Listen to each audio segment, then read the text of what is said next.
So if you're asking about lighting, it's probably because you've got a situation where you want to show some interior lighting. Typically, lighting as far as the sun is concerned, like a sort of midday, really bright sort of exterior scene where it's just the sun doing the lighting, that's not as hard to control. Basically, the only choice there is that you just set up the location.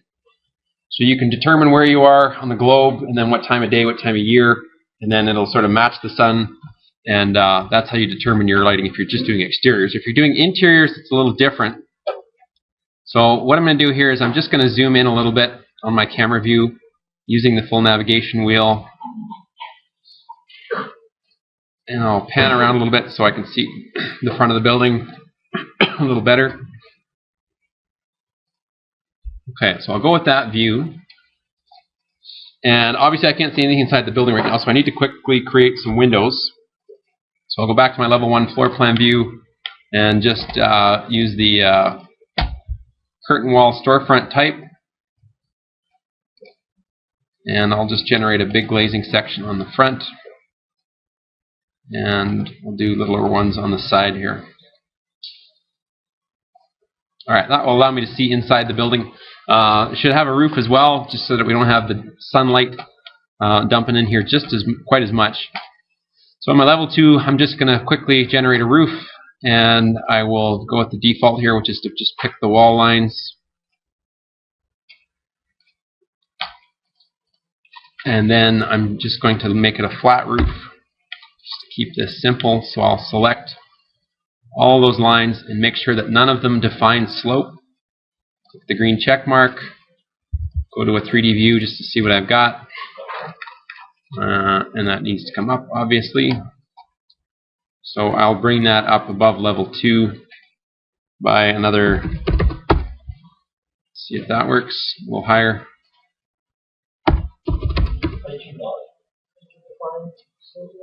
So you have to, if you want your roof to be flat, you have to pick, you could pick a group of those lines or individually and just make sure that little checkbox that says define slope is not selected. And then it'll ensure that there's no slope on that particular side of the roof. So let me just bring this up just a little bit more, get a bit of a parapet roof.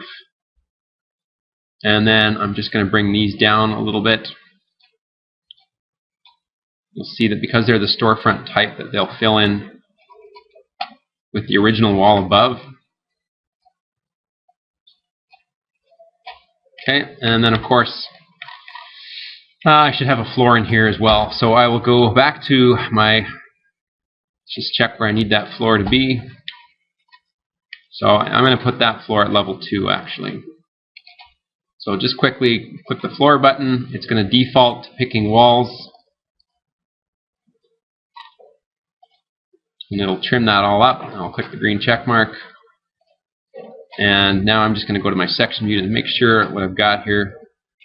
Alright, so a little bit sloppy for a building, but that'll do just for our demo here. So I'm just going to put some interior lights on that, and I'm going to get those from the library. So I'm going to click on Component, find the lighting folder, drop in just some basic lamps, and then we'll look at how we can control those values to get something that would show up in a rendering. So I'm going to go to level 2, which is where the floor is that I just created. And on the Architecture tab, I'm going to click on Component. And in Load Family, I'll go to the Lighting folder. I'll click on Architectural, Internal. And some of these, as we saw the other day, are dependent on a host. They're ceiling lights, so I couldn't put them in. I don't have a ceiling yet. I'm not going to go to the trouble of creating a ceiling for this demo. So I'll just select a floor lamp. So I'll go with one of these, and I'll drop a few of these in place. Generally speaking, interior lights aren't going to have a lot of intensity to them. They're going to be fairly subtle. So I'll drop in a few of these here, fairly randomly. And now I'll be able to see in my 3D view here where those lights are set up. Alright, so at this point I do a test render to see what the impact would be. And in setting up the rendering, I'm going to tell Revit where I want the sun to be, geographically as well as what time of day and year. So I'll go back to my 3D rendering view here, and notice how I'm getting sort of blocked out areas here. So that's what I was referring to with that clip region at the back of the camera. So I'm going to correct that before I go any further. In a floor plan view here, I'm going to make it possible so that I can see the camera. And then in the properties here, the reason again why I'm only seeing limited parts of that is because I've got the far clip active checked here. So I'm just going to deselect that, and I'll go back to my 3D view, and now you can see the details behind. So I'm ready to set up the rendering at this point. So what I'm going to do is I'm going to just click on the little teapot down below, and that brings up my rendering dialog box here, and I'm going to go right to the lighting section. And the scheme says that at the moment it's going to render the exterior light, and this is going to be the sun only. So I want to switch that. Initially I'm just going to set up the artificial only. So I want from the exterior to see only the influence of artificial light, and I'll just see what the impact of these lights is going to be just for now. Now remember that when you're doing a rendering, if there's just a certain area that you want to see, it's a good idea to use the region setting. And this will give me a very limited area to render, as opposed to taking all the time to render the entire model. So I'll just kind of zero in on that area. I'm going to increase the resolution because at the moment I'm only seeing 230 by 150 pixels. So that's pretty small. So if I click on the printer button and increase the DPI, there's 300 DPI. And it's still in the draft setting, so it's going to be pretty pixelated, pretty noisy looking. But I should be able to at least kind of see the influence of what the lights will be. So if I click on render, I want to try to keep these as fast as I can, because I know at this stage it's not going to be anywhere close to being done. So there's no sense wasting time on a rendering that I'm not going to keep. But I do have to have enough information so that I can make some good decisions about how much, what I need to change about the lights. So this one's progressing fairly well here. It's all dark at the moment, but there we go. Now we begin to see the influence of the lights fairly subtly. Okay, so those light objects that we loaded in include not only the fixture, but they include a light source as well. And you can see the influence of that right there. Still fairly dark though. What I can do before I make another rendering or change the settings on the lights is I can just adjust the exposure right here in the render settings. This gives me a bit of a sort of image editor, a bit of a Photoshop right in Revit. If I click adjust exposure, try to give myself enough screen room here, you can see what's going on. But just play around with, for starters, the exposure value, make it a little bit brighter. And you'll see that what you're doing here is you're just increasing kind of the sensitivity to light of this particular image. And you can see things beginning to light up around these light fixtures as well.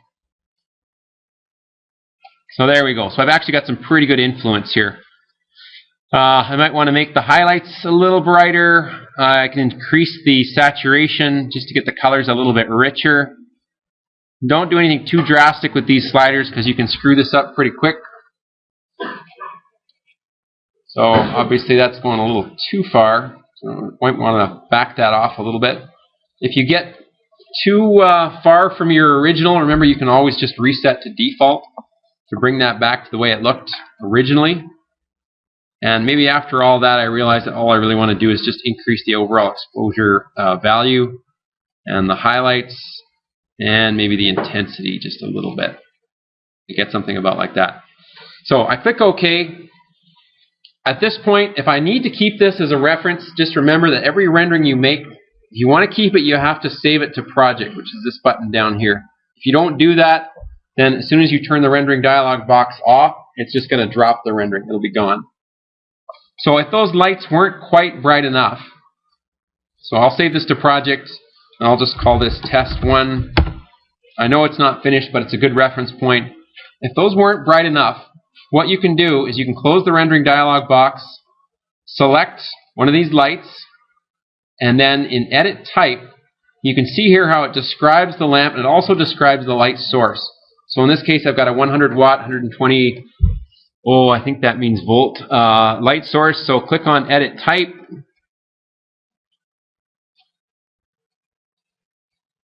And now down towards the bottom, I'll see a setting here for the intensity of the light. So if I click where it says initial intensity and select the intensity here, I can adjust this, and maybe I'll just go to this second step here, which is luminous flux. Careful how you say that. And I'll change 1800 lumens to, maybe I'll just double it. So I'll go up to 3600. You can see that I've doubled the value there. So now when I go back to my rendering,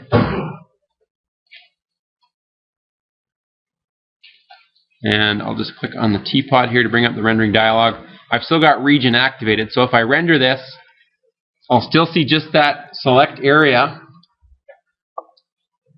and I should see the things that get a little bit brighter in here. Now I haven't considered the sunlight or the exterior light at all yet. I want to get this to a point where I know that it's got a reasonable amount of intensity. And then what I'm going to do is I'm going to change the setting so that it shows the influence of the sun or the sky around it. And it will get a little bit less bright, just the two values, of course. With the sun on, I'm not going to see the influence of the interior lights as much. And then you kind of have to just kind of go back and forth between the two. So that looks a little better. It's brighter. If I adjust the exposure, you can see it gets a little brighter. So I've got a reasonable amount of influence in here. If I wanted more light, I could adjust the settings, the intensity again, or maybe I could just add more lights and have them kind of spread throughout the floor plan there a little bit more. I'll take that and save it as my test 2. And feeling like that's reasonable enough, now what I'm going to do is I'm going to change the scheme here. And instead of just looking at the artificial light, I'm going to change this to exterior sun and artificial. I want to make sure I know where the sun is, because if I do this at midday or sort of early afternoon, late morning, there's going to be so much light that I'll never see the influence of these particular interior lights. So I want to choose a time of day that is early morning, sort of evening. So I'm going to click on the sun setting button, and I'll switch to still. I only need to consider the light for one particular moment. So in location, I'll click on the button on the right there, and I'll go to the default city list. And for project address, I'll just select Calgary. And click. So there it lists my local address here. The time of day at the moment is June 1st at 10 a.m. So that's going to be too bright. I know that. So what I'm going to do is I'm going to go to a later time in the day, let's say 8 p.m., click apply, and I'm going to do a test render here and see how that looks.